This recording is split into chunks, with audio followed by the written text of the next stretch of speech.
সে এর মধ্যে 3টে বই লিখে ফেলেছে। বয়স তখন 9 বছর। এবং আমি একটা নতুন দেশের ব্যাপার শুনে খুবই এক্সাইটেড।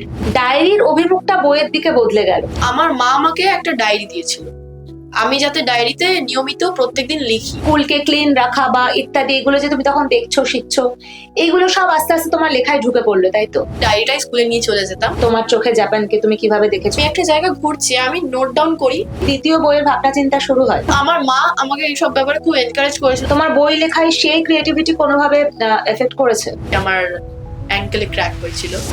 যে তুমি একজন খুব ভালো অবজারভার। কোনো মানুষ পারফেক্ট নয়। আমাদের সাধারণত মনে হয় আমাদের বয়স বাড়ার সঙ্গে সঙ্গে অভিজ্ঞতা বাড়ে, কিন্তু কখনো কখনো জীবনে হয়তো এমন কারোর সঙ্গে আমাদের দেখা হয়ে যায় যার বয়স কম, কিন্তু সে বলে দেয় বয়স নয়, কৌতূহলই আসল ডানা। আজ আছি এমনই একজনের সঙ্গে, 12 বছরের সমৃদ্ধ চট্টোপাধ্যায়। সে এর মধ্যে 3টে বই লিখে ফেলেছে। ভুল শুনছেন না, 3টে বই লিখে ফেলেছে, এশিয়ান রেকর্ডও গড়ে ফেলেছে। তার ছোট চোখে, ছোট বয়সের চোখে বড় দুনিয়া দেখার একটা আলাদা জানলা আছে। কিরকম সেই জানলা? দ্য ওয়ালের নতুন পডকাস্টে আমি তিয়াস সেই গল্পই শুনবো সমৃদ্ধর কাছ থেকে। সমৃদ্ধ, ওয়ালে ওয়েলকাম। ভালো আছো? হ্যাঁ, ভালো আছি। আজকে আমরা একটুখানি গল্প করব তোমার হ্যাঁ। বই লেখা এবং তোমার আরো যা যা কাজকর্ম। তো আমি প্রথমেই শুরু করছি যে তুমি প্রথম বইটা যখন লিখেছো 10 বছরের আশপাশ, হয়তো 10-এর একটু কমেই মনে হয় বই লেখার কথা ভেবেছিলে বা শুরু করেছিলে, বা 10 বছর। আমি ভেবেছিলাম 9 বছর বয়সে আমি লিখে কমপ্লিট করে পাবলিশ করি 10 বছর বয়সে। তো মাত্র 9-10 বছর যে বয়সটা, যেটা বাচ্চাদের খেলাধুলো করার বয়স, তারা গেমসে ডুবে থাকে, তারা দুষ্টুমি করে। হ্যাঁ, এবং আমাদের প্রায় কমপ্লেন থাকে যে এই বয়সে বাচ্চাদের কনসেন্ট্রেশন থাকে না, তারা খুব ছটফট করে। সেই বয়সে তুমি আস্ত বই লিখে ফেললে, কিভাবে হলো এটা? তো এটার একটা বড় গল্প আছে, আমি এটাকে একটু ব্রিফেই বলছি। হ্যাঁ। তো গল্পটা শুরু হয় 2022-তে। ওই আচ্ছা। বয়সটা তখন আমার বয়স ছিল 9 বছর বয়স, মানে কমই বয়স। তো ওই সময় কি হয়েছিল, কোভিড আস্তে আস্তে কমে যাচ্ছিল এবং নর্মালাইজ হচ্ছিল সবকিছুই, আবার লোকে বাইরে বেরোচ্ছিল, আবার বাইরে থেকে খাবার আনা হচ্ছিল। তো ব্যাপারটা এরকমই হচ্ছিল। আর আমার কি হয়েছিল, তখন অফলাইন ক্লাসেস আবার রিওপেন হয়ে গেছিল, আমি খুব একদম। খুশি ছিলাম যে আচ্ছা বন্ধুদের সাথে আবার দেখা হচ্ছে। তো ওই সময়টায় আমার মা একটা অফার পায় জাপানে যাওয়ার 4 মাসের জন্য। আচ্ছা আচ্ছা। অ্যাজ আই সেড, আমার বয়স তখন 9 বছর। এবং আমি একটা নতুন দেশের ব্যাপার শুনে খুবই এক্সাইটেড। আর প্রথমে আমাকে মা বলেছিল যে আমি জাপান যাওয়ার অফার পেয়েছি 4 মাসের জন্য, আমি গেলে তুই আর বাবাও যেতে পারিস। আমি এটা শুনে খুবই এক্সাইটেড হই, কারণ আমি আহ, মানে মানে কাইন্ড অফ ছোটবেলা থেকেই অ্যানিমে দেখে আসি। ওকে। কয়েকটা অ্যানিমে আমার খুবই ভালো হ্যাঁ। লাগে, যেরকম ডিমন স্লেয়ার বা আর অন্য কয়েকটা। বাহ। তো আমার এইটা শুনে আমি খুব এক্সাইটেড হই, কারণ অ্যানিমে যেখানে আসল মানে লাইক তৈরি হয় হ্যাঁ, জাপান, সেই হ্যাঁ। দেশে আমি যদি যাই তাহলে আমার নিজেরই খুব ভালো লাগবে। তো এই শুনেই আমি খুব এক্সাইটেড হই। এই ব্যাপারটার পর আমরা জাপানে যাই 4 মাসের জন্য। আমরা হিরোশিমাতে ছিলাম, ওকে। সাইজো বলে একটা জায়গায়। আমরা একটা সর্ট অফ অ্যাপার্টমেন্টেই ছিলাম বলতে পারো, কিন্তু ওটা অনেক বড়, আচ্ছা। মানে বাড়ির মতো অনেক রুম আছে। হুম। তো আর আমাদের একটা ব্যাকইয়ার্ডও ছিল, যেখানে আমি ফুটবল, তারপরে ক্রিকেট, খেলাধুলো করতে। ব্যাডমিন্টন এসব নিয়ে গেছিলাম খেলার জন্য। তো যাই হোক, ওখানে গিয়ে কি আমার মা রিসার্চ করা শুরু করে হিরোশিমা ইউনিভার্সিটি। ওই জন্যই আমার মায়ের এই রিসার্চের পারপাসের জন্যই জাপান যাওয়া হয় আসলে। তো আমার মা ওখানে রিসার্চ করছিল, আমি বাড়িতে ছিলাম। এবার ব্যাপারটা কি হলো, তো আমার মা আমাকে একটা ডায়েরি দিয়েছিল, আমি যাতে ডায়েরিতে নিয়মিত প্রত্যেকদিন লিখি যে আমি কি করছি দিনে, আমি কিছু করছি না সেটাও যাতে লিখি, যাতে আমি যখন বড় হব আমি মনে করতে পারবো জাপানে 4 মাস ছিলাম এত কম বয়সে আমি কি করেছিলাম সেটা জানার জন্য। আমার মা বলেছিল যে দেখ, এই বয়সে ফরেন কান্ট্রি অনেক কমজনই ঘুরতে যেতে পায়, তো কনসিডার ইয়োরসেলফ অ্যাজ লাকি। ঠিক। এবং তুই যদি যাস তাহলে তোকে নিয়মিত ডায়েরি লিখতে হবে, একটা শর্ত হিসেবে দিয়েছে। আর আমরা কয়েকটা বই নিয়ে গেছিলাম আমার সাথে, তার সাথে আমি প্রত্যেকদিন ডায়েরিটা নিয়মিত লিখতাম। আমি লিখতাম যে আমার কি ফিল করছি একটা নতুন দেশে এসে, কি এক্সপিরিয়েন্স করছি, কি দেখছি। হ্যাঁ এক্স্যাক্টলি, কি দেখছি, লোকেরা কি করছে, এগুলো নিয়ে ব্রিফলি মোটামুটি লিখতাম। কিন্তু এমন লিখতাম যে পরে যদি পড়ি মনে পড়ে যাচ্ছে এটা কি নিয়ে লিখছি। মানে 1-2 লাইনেই একটা ছবির মতো একটা এক দু লাইনে একটা ইভেন্ট ডেসক্রাইব করে নিচ্ছি। এবার যদি আমি ওটাকে পরে পড়ি আমি বুঝে নেবো যে আচ্ছা এইখানে এটা এরকম হয়েছিল, মানে ওইটুকুই লিখছি, মানে বেশিও না কমও। তো ডায়েরি এরকম নিয়মিত লিখতাম। তো একদিন আমার মা হিরোশিমা ইউনিভার্সিটি থেকে নিজের রিসার্চ করে বাড়ি আসে। তখন সন্ধে 6টা 7টা নাগাদ তখন মা বাড়ি এসে আমাকে বলে যে জানিস, আমি তখন ডায়েরি লিখছিলাম, এটা দেখেই বলে, জানিস এরকম একজন ছিল অ্যানে ফ্র্যাঙ্ক, যে diary of a young girl লিখেছে। মানে সে ওটাকে পাবলিশ করেনি, ওর বাবা পাবলিশ করেছিল। এটার পিছনে একটা স্যাড স্টোরি আছে। তো মানে অ্যানে ফ্র্যাঙ্ক একজন জুইশ গার্ল ছিল, হলোকাস্ট পিরিয়ডের Right. সময় সে ডায়েরি লিখেছিল। মানে খুব ভালো করে সে ডেসক্রাইব করেছিল যে কিভাবে সে কষ্ট করে সেই survive টাইমের করে আছে। পেইনটা হ্যাঁ, শুনে আমি খুব ইন্সপায়ার্ড হলাম যে আচ্ছা এরকম অবস্থায় একজন ডায়েরি লিখতে পারে। তো আমি তাহলে একটা ডায়েরি লিখছি, তো সেটাও তো বই হতে পারে না। আমি এটা মাকে বলি। তো মা বলে যে দেখ, তুই যদি চাস তুই করতে পারিস, এরকম কিছু নেই মানুষ চাইলে মানুষ করতে পারে না, এরকম কিছু নেই। তারপরে আমি যখন ইভেনচুয়ালি বইটা লেখা স্টার্ট করি, পরের দিনই স্টার্ট করেছিলাম। আমি কি করেছিলাম, প্রিফেসটা আগে লিখেছিলাম, প্রিফেসটা লিখে মাকে দেখিয়েছিলাম। তো সবাই খুব তো খুশি সেই হয়েছিল। দিনটা, সেই মোমেন্টটা যেদিন তুমি অ্যানা ফ্র্যাঙ্কের ডায়েরির কথা জানতে পারলে, সেই দিন থেকে তোমার ডায়েরির অভিমুখটা বইয়ের দিকে বদলে গেল। হ্যাঁ একটুখানি আরো বলো জাপানের কথা, হ্যাঁ, তারপর তুমি কি ডেফিনেটলি করবে? জাপান নিয়ে বলা শুরু করলে শেষ হবে না। জাপান এত ভালো একটা দেশ, মানে আমার তো খুবই প্রিয়। আচ্ছা, আরেকটা কথা আমি বলে নিচ্ছি, পরে জাপান নিয়ে গল্প করতে গিয়ে কাজে আসবে। সেটা হলো আমাদের হিরোশিমা ইউনিভার্সিটির একজন প্রফেসর কৌশিক দাস, যাকে আমি আদর করে কৌশিক জেঠু ডাকি, help me to explore Japan in many new wedge. আমাকে জাপান এত নতুন নতুন বেতে এক্সপ্লোর করতে হেল্প করেছে। আমাকে জাপানিজ ল্যাঙ্গুয়েজের টিপস বিট শিখিয়েছে, যদিও আমি জাপানিজ ল্যাঙ্গুয়েজ ফিউচারে গিয়ে শিখে ফেলেছিলাম জাপানে বেসিক্স গুলো। তুমি ওখানে জাপানে ওই 4 মাস স্কুলে যেতে কোনো? হ্যাঁ, ডেফিনেটলি স্কুলে তো যেতে হয়েছিল একটা, পরে এটার একটা ইন্টারেস্টিং গল্প আছে। আর স্কুল নিয়ে আমি বলা শুরু করলে তাহলে আমি জাপানের ডিসিপ্লিন অব্দি। হ্যাঁ, ডেফিনেটলি। মানে এই যে তুমি ওখানে স্কুলে ভর্তি হয়েছিলে, এবং আমি শুনেছি তুমি প্রতিদিন আপ অ্যান্ড ডাউন মিলিয়ে 5 কিলোমিটার একটা হাঁটা পথে স্কুলে যাওয়া আসা হ্যাঁ হতো। হ্যাঁ, ওটা তার সঙ্গে সঙ্গে সেখানকার কালচার দেখছো, শিখছো, ভাষাটা তো অবভিয়াসলি মানে শেখা হয়েই যাচ্ছে প্রতিদিনের কাজে। এবং ওখানকার স্কুলের যে কালচার, যে সেলফ ক্লিনিং, হ্যাঁ মানে স্কুলকে ক্লিন রাখা বা ইত্যাদি, এগুলো যে তুমি তখন দেখছো, শিখছো, এইগুলো সব আস্তে আস্তে তোমার লেখায় ঢুকে পড়লো, তাই তো? ক্লিনলিনেস যে একটা দেশের ইমেজ কত চেঞ্জ করে দিতে পারে, সেটা মানে জাপানকে দেখলেই কিভাবে বোঝা যায়। কিভাবে তোমরা স্কুল ক্লিন রাখতে ওখানে? প্রত্যেকদিন লাঞ্চ পিরিয়ডের পর একটা পিরিয়ড হতো।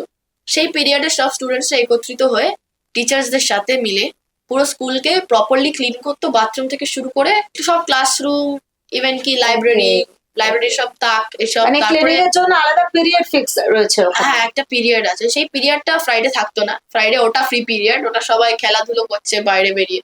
আমাদের টিফিন ব্রেকটা খুব ইন্টারেস্টিং হতো। আমাদের টিফিন ব্রেক না, আমি যেহেতু ইন্ডিয়াতে এখন স্কুলে টুলে তো যাই, ডেফিনেটলি যাবো, ওই টিফিন ব্রেক বলে বলে অভ্যেস হয়ে গেছে। তো লাঞ্চ পিরিয়ড, ওখানে Okay. লাঞ্চ পিরিয়ড বলে। লাঞ্চ পিরিয়ডের সময় স্টুডেন্টসরা নিজে থেকে খাবার সার্ভ করতো। এটা নয় যে কোনো আচ্ছা। টিচার হেল্প করবে না, ওকে। কিন্তু সার্ভটা নিজেকে করতে হবে। আর যে ট্রেনিয়ে যাবে তাকে খাবারটা কয়েকটা স্টুডেন্টস ভলেন্টিয়ার করে দেবে। প্রত্যেকদিন চেঞ্জ হবে, আগের দিন যে করেছে সে আজকে করতে পারবে না। রোটেশন করে করে, হ্যাঁ। হ্যাঁ, তো তুমি সেই সমস্ত স্কুলের গল্প তখন রোজ ডায়েরিতে লিখতে শুরু করলে? রোজ ডায়েরিতে লিখতাম। ইনফ্যাক্ট আমি ডায়েরিটাই স্কুলে নিয়ে চলে যেতাম। আমি Okay. আমার তো মানে অর্ধেক জিনিস আমি বুঝতাম না, কারণ ওখানে টিচাররা খুব অ্যাডভান্সড জাপানিজ বলে। জাপানিজ টিচার্সরা বলতে গেলে ওরা এক কথায় খুব চিল। আচ্ছা। যেরকম একবার ওদের বায়োলজির টেস্ট হচ্ছিল, ঠিক আছে, বায়োলজির টেস্টে পোকামাকড় নিয়ে একটা চ্যাপ্টার ছিল। ওরা কিভাবে ডাইজেশন করে, ওরা কিভাবে এক্সক্রিশন করে, ওরা কিভাবে রিপ্রোডাকশন করে, এসব নিয়ে চ্যাপ্টার। আমি খুলে দেখিনি বই, ওদের ছিল, আমি বই খুলেও দেখি। আমাদেরও থাকে না আরশোলার পরিপাকতন্ত্র, সেরকম। হ্যাঁ, ওইরকমই। তো ওদের কিন্তু খুব হাই লেভেল সায়েন্স। আমি তখন জাপানে ক্লাস 3-তে অ্যাডমিট হয়েছিলাম। ওকে। আমি ইন্ডিয়াতে ক্লাস 5-এ পড়তাম, এজ গ্রুপের ডিফারেন্সের জন্য হ্যাঁ। 3-তে অ্যাডমিট করে দিয়েছিল। 4-এ অ্যাডমিট হওয়ার কথা ছিল, যেহেতু আমি জাপানিজটাও জানতাম না, তাই জন্য 3-তে। আমি যখন ওখানে অ্যাডমিট হয়েছিলাম, আমার মানে এই যে একটা টেস্ট হয়েছিল বুঝলি, পোকামাকড়ের চ্যাপ্টার নিয়ে, আমি বইটা প্রথমবার খুলছি, সব জাপানিজে লেখা, কিছু বুঝতেও পারছি না। মানে দেখছি পোকার ডায়াগ্রাম, তারপরে টিচার এসে বলছে টেস্টটা নেবো। তা আমি কি করেছি, একটা টেস্টের শিট দিয়েছি। আমি বুঝতে পারছি না, ম্যামকে বললাম যে, আমি একটা সাইডে বন্ধুকে বললাম আচ্ছা আমি না বুঝতে পারছি না। তো বললাম ম্যামকে বলতাম, ম্যাম কিছু বলবো না। ম্যামকে বললাম, ম্যাম বলো তুমি বই খুলে টেস্ট দাও। মানে এরকম লেভেলের ওরা। এটা ডিপেন্ড করে গ্রেডস এর উপরে। জাপানিজের গ্রেডিং সিস্টেমটা একটু আলাদা। তুমি কিরকম ব্যবহার করো বা তুমি কিরকম ক্লাসে বন্ধুদের সাথে ব্যবহার করো, এটাও ইম্পর্টেন্ট ম্যাটার করে।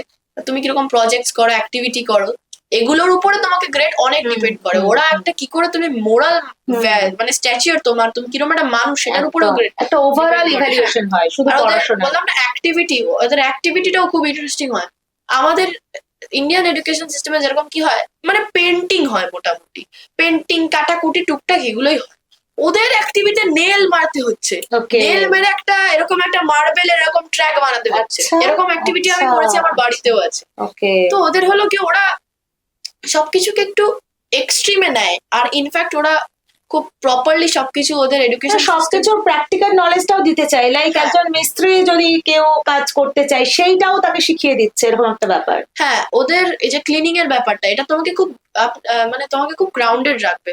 কারণ ক্লিনিং এর ব্যাপারটা নিয়ে বলতে গেলে, আমি জাপানের এত ক্লিনলিনেস আমি বলে বোঝাতে পারবো না। মানে একটা পার্কে হাঁটছি, পার্ক, প্রপার পার্ক, পুরো গাছপালায় ভর্তি, মানে একটা কোনো মানে সোডার বোতল নিচে পড়ে নেই, কোনো একটা চকলেটের র্যাপার নিচে পড়ে মানে নেই। কোনো বাচ্চা হয়তো পার্কে এসছে, চকলেট খেয়েছে, সে ব্যাপারটা কখনোই ফেলবে না। ডেফিনেটলি ফেলবে না। ইনফ্যাক্ট আমি একবারই দেখেছিলাম, একটা কোকোকোলার ক্যান পড়েছিল, সে একজন ভদ্রলোক বিজনেস, সে একজন প্লেজার পড়েছিল, পাক্কা অফিসে যাচ্ছিল, সে কি করলো, ওই ক্যানটা তুললো, তারপরে নিয়ার বাই ডাস্টবিনে ফেলে দিল। তার দেখার দরকার নেই কে কেন ফেলেছে, কিভাবে ফেলেছে, কি কারণে ফেলেছে। কিন্তু ওটাই কালচার, হ্যাঁ, ওটাই ওটা হ্যাবিট। ওর নিজে হাত নোংরা হয়ে গেল এটা দেখবে না, ও চাইবে যে দেশ নোংরা যাতে না হয়। আর আমার মনে হয় এই যে একটা মাইন্ডসেট, এটা ডেফিনেটলি জাপানিজ এডুকেশন সিস্টেম স্টুডেন্টসদের মধ্যে ব্রেনে গড়ে দেয়।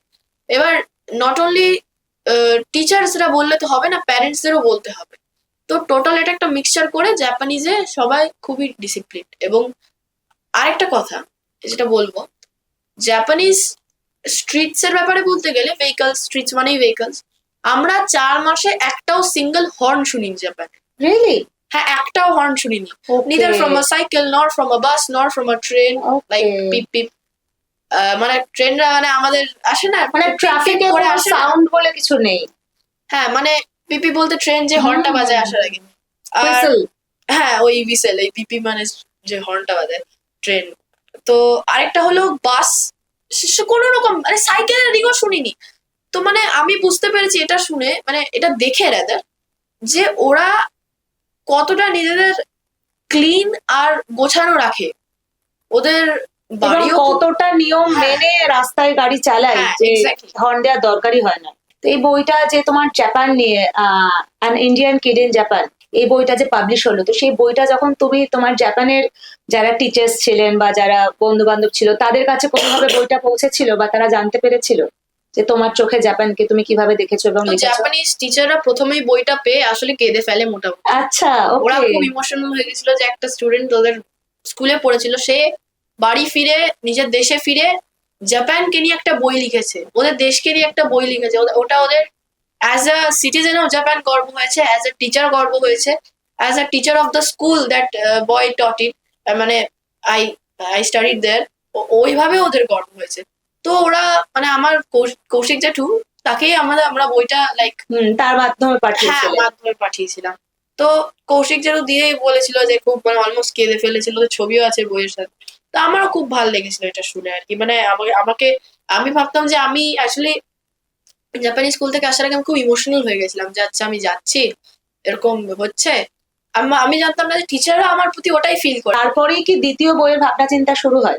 প্রথমে আমার মাথায় আসে লকডাউন, কারণ তুমি 2 বছর আগেই লকডাউনটা কাটিয়ে এসেছো। হ্যাঁ ওটা তো ছিলই, আর লকডাউন আমার লাইফের মোস্ট ফান পিরিয়ড বলতে পারো। Fun period? হ্যাঁ, আমার যখন যদিও দুবার স্কুল কোভিড নেই, হয়েছিল। খেলাধুলো নেই, হ্যাঁ সবাই এই সময়টায় খুব ডিপ্রেসড হয়ে গিয়েছিল। হাউ, তোমার কিভাবে ফান পিরিয়ড হলো এটা? বলতে পারি না, সবই খারাপ ছিল। মানে কয়েকটা জিনিস ডেফিনেটলি কোভিড আমাদের শিখিয়েছে, যেরকম স্যানিটাইজেশন, হাইজিন, এসব তো একদম। শিখিয়েছে। আর কোভিড আমাকে মানে এন্টারটেইন রেখেছিল সর্ট অফ। কারণ কোভিড এর সময় আমার ফুল ফ্যামিলি, মানে আমার মা, আমার বাবা, আমার দিদা দাদু, আমার দুজন কাজিন ব্রাদার, সবাই আছি একসাথে বাড়িতে, ডিনার করছি, লাঞ্চ করছি একসাথে। তো সবাই অ্যাজ আ ফ্যামিলি আমরা এনজয় করেছি, এবং সবাই যেহেতু একসাথে ছিল, আমার জিনিসটা খুব ভালো লেগেছিল। আচ্ছা মানে সবাই একসাথে আছি, খুব মজা হচ্ছে, এটা ব্যাপারটা ভালো লেগেছিল। তো এটার পরেই তোমার থার্ড বইও এলো, তুমি ইজিপ্ট গিয়ে সেখানকার Indian কথা Kid in লিখেছিলে, হ্যাঁ। রাইট? তো সেই গল্পটা একটু শুনবো, ইজিপ্ট যাওয়া এবং লেখা। তো আমি ইজিপ্টে গেছিলাম 2024-এ। যাওয়া হয়েছিল কারণ আমার হিস্ট্রির প্রতি একটা ইন্টারেস্ট এসেছিল ডেফিনেটলি। আমি আলেকজান্ডার থেকে শুরু করে নেপোলিয়ন, কিন্তু সব এক এক করে পড়ছিলাম। কিংতুত পড়ার সময় আমি ল্যান্ড করে যাই ইজিপশিয়ান সিভিলাইজেশন, ওকে। মানে অ্যানশিয়েন্ট ইজিপশিয়ান সিভিলাইজেশন বলতে গেলে। আমি পড়ে এত ইন্টারেস্ট হই যে ওরা এত আগেকার দিনে মামিফিকেশন, পিরামিডস এর মতো জাইগ্যান্টিক স্ট্রাকচারস, তারপরে আবু সিম্বল টেম্পলস এর বাইরে যেরকম স্ট্যাচু আছে সেরকম বড় বড় স্ট্যাচু, ইনফ্যাক্ট তারপরে ওদের এত অ্যাডভান্সড বিল্ডস, পিরামিড ধরে নাও, বা আরেকটা স্ট্যাচু আছে আমরা মেমফিসে গিয়ে দেখেছিলাম, সেটা পরে রামেসেস 2 এর স্ট্যাচু, এত বড় একটা স্ট্যাচু, মানে বিশাল স্ট্যাচু। ওটা এরকম জিনিস ওরা কি করে এত বছর আগেকার বানাতে পারে, মানে পিরামিড যখন বানানো হয়েছিল যখন জানো হুইল ট্রান্সপোর্টেশন হিসেবে ইউজ হতো না, তখন হুইল আটা ওদের ব্রেড বানানোর জন্য হুইল ইউজ হতো। তো ওই রকম আগেকার দিনে কি করে লোকেরা মানে আই ক্যান খুব অবাক করে দিয়েছিল যে আমি কিভাবে যদিও একটু হলো। জানতাম, যখন আরো ডিটেলে পড়লাম বুঝতে পারলাম এরা কত অ্যাডভান্স ছিল as a civilisation that old. তো আমি প্রত্যেকদিন কিংতুত বা ইজিপ্ট নিয়ে পড়তাম। আমি একদিন দেখি একটা কিংতুতের কার্টুন ছিল, লাইক কার্টুন আঁকা থাকে না, কমিক টাইপ, মানে ওটা দেখেছিলাম, দেখলাম কিংতুতকে আমার মতো লাগছে দেখতে। আমি ভাবলাম চশমা পরিয়ে দিলে আমার মতো হয়ে যাবে। তো আমি ভেবে দেখলাম আসলে আমি কিংতুতের প্রতি খুব ইন্টারেস্টেড হই, এবং আমি ঘুমাতাম রাত্রেবেলা এভাবে এই যে এরকম করে। মানে অ্যাটলিস্ট ঘুমানোর চেষ্টা করতাম, হ্যাঁ। মানে ঘুমিয়ে গেলে তারপরে সরে যেত। তো মানে মামিরা মামিরা নেই ঠিক না, এটা ইজিপশিয়ান একটা ফেমাস পোজ। তো মাকে দেখাতাম যে দেখো মা এরকম করে ঘুমাচ্ছে, আর মা ভাবছিল যে আচ্ছা তাহলে ওর যদি এত ইন্টারেস্ট থাকে ইজিপশিয়ান হিস্ট্রিতে, আমরা ডেফিনেটলি ইজিপ্টে যেতে পারি 12 দিনের জন্য। তুমি তো লেখালেখি পড়াশোনার এটা একটা বড় দিক গেল, এছাড়াও তুমি গান করো খুব সুন্দর, তুমি ছবি আঁকো, মানে তোমার একটা ক্রিয়েটিভ মাইন্ড বা ক্রিয়েটিভ স্টাইল আমি বলবো ছোটবেলা থেকেই হয়তো রয়েছে। তো তোমার সেই ক্রিয়েটিভিটি যখন তুমি পরে বই লিখতে শুরু করছো এভাবে 10 বছর 11 বছর 12 বছরে 3টে বই, তোমার বই লেখায় সেই ক্রিয়েটিভিটি কোনোভাবে এফেক্ট করেছে? আমি কি করতাম, অয়েল প্যাস্টেল নিয়ে দেওয়ালে রং করতাম, যেমন সব বাচ্চারা দুর্গার করে। করে দিতাম, কালী মা কালীর করে দিতাম, মাটিতে রং করতাম, লোকে এরকম করে পা এরকম উঁচু উঁচু করে যেতে হতো। আমার পরিবার সদস্যদের একটু বিরক্তই হতো কয়েকজন, কিন্তু আমার মা আমাকে এইসব ব্যাপারে খুব এনকারেজ করেছিল যে দেখ তুই করছিস, আমার দেখে খুব ভালো লাগছে। আমার একটা মেন্টালিটি আছে পুরো পারফেক্ট ড্রয়িং করা, এই ব্যাপারটা আমার বইতে রিফ্লেক্ট হয়েছে। ফার্স্ট বইটা লোকেদের পড়তে ভালো লেগেছে, সেকেন্ড বইটা লোকে বলেছে ল্যাঙ্গুয়েজটা একটু ম্যাচিওর হয়েছে আরেকটু, তারপরে থার্ড বইতে বলছে আরো ম্যাচিওর হয়েছে, বাট তাও একটা চাইল্ডিশ ব্যাপার আছে। তো আই থিঙ্ক আমার এই এভলিউশনটা সর্ট অফ এটা ড্রয়িং এফেক্ট করে, কারণ আরো পারফেক্ট করার যে ব্যাপারটা। তোমার চিন্তা ভাবনা কোনটা দিয়ে বেশি ইম্প্যাক্টেড হয়, পড়াশোনা দিয়ে নাকি তোমার ঘোরা দিয়ে? তো ডেফিনেটলি ঘোড়া দিয়ে। মানে আমি একটা জায়গা ঘুরছি, আমি নোট ডাউন করি, মানে ওই সময় অবস্থায় তো নোট ডাউন করি। ধরেন একটা গাছ দাঁড়িয়ে আছে, ওই গাছের মুভমেন্ট কিরকম হচ্ছে, এইরকম গুলো রাস্কিন বন্ড খুব ভালো যেহেতু ডেসক্রাইব করে। একদম। রবীন্দ্রনাথ ঠাকুরেরই কথা ধরে নি, মানে রবীন্দ্রনাথ ঠাকুর এত আগেকার দিনে এরকমই ডেসক্রিপটিভ রাইটিং স্টাইল ইউজ করে নিজের গল্পতে ডেসক্রাইব করতো, একটা মানুষের ফিলিংস ডেসক্রাইব করা শুরু করে থাকে, এনভায়রনমেন্ট ডেসক্রাইব করা অবধি। তো আমার এটা থেকে আমি খুবই ইন্সপায়ার্ড হই। সমৃদ্ধ বড় হয়ে কি হতে চাও? তোমার কি এই ট্রাভেলিংটা নিয়ে ভবিষ্যতে কোনো ভাবনা চিন্তা আছে? তুমি কি ট্রাভেল ব্লগিং করতে চাও, যেটা এখন অনেকেই করছে? ব্লগিং ঠিক না, আমার মনে হয় ব্লগিংটা নট মাই থিং। ওকে, যদি পরে দেখা যেতে পারে, বাট লেখালেখিটাতেই বেশি ফোকাস করতে চাও? হ্যাঁ আমার লিখতে তো খুবই ভালো লাগে, তো সেটাই ডেফিনেটলি।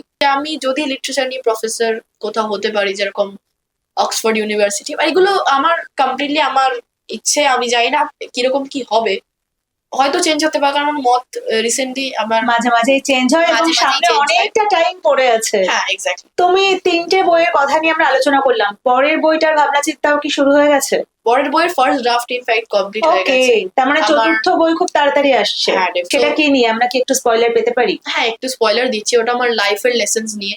ওকে, কয়েকটা ঘটনা আমার লাইফে ঘটেছে, একটা এক্সাম্পল দিচ্ছি। আমার অ্যাঙ্কেলে ক্র্যাক হয়েছিল, আচ্ছা। তো এটা খুব একটা স্মল ইনসিডেন্ট, কিন্তু এটা থেকে কি শিক্ষা পাওয়া যেতে পারে ওটাকে হাইলাইট করে আমি একটা স্টোরির কালেকশন বানাচ্ছি। এবং এই স্টোরির কালেকশনটাকে যদি পড়ে তাহলে বুঝতে পারবে ছোটখাটো জিনিস আমাদের লাইফ থেকে, ওটা থেকে আমরা কি করে শিক্ষা নিতে পারি, পজিটিভিটি, Implement করে দেবে, পজিটিভ লেসন পেতে সবকিছুরই পারবে। পজিটিভ সাইড আছে, নেগেটিভ সাইড আছে। স্বামী বিবেকানন্দ ইনফ্যাক্ট বলেছে কোনো মানুষ পারফেক্ট নয়, সবার মধ্যে পজিটিভিটি আছে, নেগেটিভিটি আছে, এবং তোমার উপরে ডিপেন্ড করে তুমি কোনটা নেবে। একটা কথা খুব পরিষ্কার যে তুমি একজন খুব ভালো অবজারভার, যে কোনো জিনিস তুমি Thank খুব খুঁটিয়ে অবজার্ভ করো, এবং তুমি নিশ্চয়ই এটাও বোঝো যে তোমার অবজারভেশন, তুমি যেভাবে দুনিয়াটাকে দেখো বা দেখছো, আর আমরা বড়রা যেভাবে দেখি বা দেখছি, তাদের দুজনের দেখার দৃষ্টিভঙ্গি আলাদা। সেই জন্যই তুমি যেটা দেখছো সেটা অতটা রেসপেক্টিভলি লিখতে পারছো। তো এই দুটো দুনিয়া, ছোটদের দুনিয়া আর বড়দের দুনিয়া, কতটা ফারাক বলে তোমার মনে হয়, কোনটা বেশি রিয়েল? মানে আমার মনে হয় রিয়েল ডেফিনেটলি অ্যাডাল্টসদের দুনিয়া। কারণ অ্যাডাল্টসরা যেভাবে ওয়ার্ল্ডকে পারসিভ করে ওটা একটা মোর রিয়েল আর একটা প্র্যাকটিক্যাল ভাবে অবজার্ভ করে দুনিয়াকে। একটা চাইল্ড একটা যেভাবে দুনিয়াটাকে অবজার্ভ করে নিজের চাইল্ডিশ ইমাজিনেশন ইউজ করে দুনিয়াটাকে রং দেয় আর কি, নিজের চিন্তাধারায় ওটাকে রং দেয়। আমার মনে হয় এই যে চিন্তা ভাবনা কিন্তু সেইটা তো অনেক পিওর হয়, মানে সে যে রংটা অনেক দিচ্ছে। পিওর হয় এবং অনেক ইনোসেন্ট হয়। একদম। তো এই যে এই রংটা দেওয়া এটা অ্যাডাল্টসরা এই ইমাজিনেশনটা যেহেতু হারিয়ে যায়, অ্যাডাল্টসরা তাই জন্যই বাচ্চাদের এক্সপিরিয়েন্স পড়তে বা শুনতে খুব ভালোবাসে। সমৃদ্ধ, এখন যারা তোমার বয়সী ছেলে মেয়ে যারা রয়েছে এরকমই 11, 12 বা 13, যারা অ্যাডোলেসেন্সে যাচ্ছে আস্তে আস্তে, এই টাইমটা ভীষণ ক্রুশিয়াল যে কোনো বাচ্চার লাইফে। তুমি এত পড়াশোনা করো, নিশ্চয়ই জানো। তো এই সময় অনেক ওঠা পড়া আসে এবং definitely. পড়াশোনার একটা বড় চাপ আসে, এবং অনেকে আমরা দেখি যে গেম খেলায় আসক্ত হয়ে পড়ছে বা অন্য কোনো কিছু যেটা হয়তো করা উচিত নয়, অনেক রকম খারাপ টাইম আসে। তো এই প্রজন্মের যারা ছেলে মেয়ে, যারা তোমার বন্ধু, তোমার বয়সী, তাদের জন্য তুমি তোমার তরফ থেকে কোনো মেসেজ দেবে দ্য ওয়ালের মাধ্যমে? তো ডেফিনেটলি আমার একটা কথা বলার আছে যে গেম খেলার ব্যাপারটা, আমরা ভাবি গেমিং এর অ্যাডিকশন খুবই ডেঞ্জারাস, ব্যাপারটা ওরকম নয়। যদি নিজেকে কন্ট্রোল করা যায় 10 মিনিট খেলা যায় গেম, বা ম্যাক্সিমাম 30 মিনিট খেলা যায় পুরো দিনে, জিনিসটা খুব ভালো হয়। আমি বলবো না পুরোপুরি কাট অফ করে দিতে ভিডিও গেমস, কারণ আমি কিছুদিন আগে আমিও ভিডিও গেম খেলতাম, এখন যদিও ছেড়ে দিয়েছি। তো আমি যদি ড্রয়িং করি একটা সেলফ স্যাটিসফ্যাকশন থাকে যে আচ্ছা আমি এটা করলাম, আজকে শেষ করলাম। গেম খেললে এটা থাকে না। এটা যদি অন্য কেউ অন্য কোনো অ্যাক্টিভিটিতে এনগেজ হয় তাহলেই বুঝতে পারবে। অসাধারণ। সমৃদ্ধ, তোমার সাথে কথা বলে একটাই জিনিস মনে হলো যে তুমি শুধু বই লেখো না, তুমি হয়তো আমাদের সামনে একটা প্রশ্নও লেখো। প্রশ্নটা হলো, আমরা যত বড় হই আমাদের স্বপ্ন দেখার চোখ কি আস্তে আস্তে তত ছোট হয়ে আসে? আমরা চাই তোমার লেখা, তোমার কৌতূহল, তোমার দুনিয়া এরকম ভাবেই বাকি সবাইকে ইন্সপায়ার করুক, এবং তুমি এমনটাই থাকো, এরকমই কৌতূহলী, চিন্তাশীল, তোমার এই পিওর যে ইনোসেন্স, এটা Thank you. এটা যেন আমরা আগামী বইগুলোতেও পাই, এটা আমি খুব মন থেকে চাই। অনেক অনেক ভালোবাসা তোমাকে, সো মাচ। আগামীর জন্য শুভেচ্ছা। এই মুহূর্তে যারা আমার সঙ্গে এই এপিসোডটি দেখলেন বা দেখছেন, আমার মনে হয় এরপরে আমার নতুন করে খুব কিছু বলার থাকে না। এত ভালো ভালো কথা সমৃদ্ধ বলেছে। তবু একটা কথা বলবো, যদি ভালো লাগে, যদি মনে হয়, আপনাদের বাড়ির ছোট সদস্যটির হাতেও বই তুলে দিন, অথবা একটা ডায়েরি কলম তুলে দিন।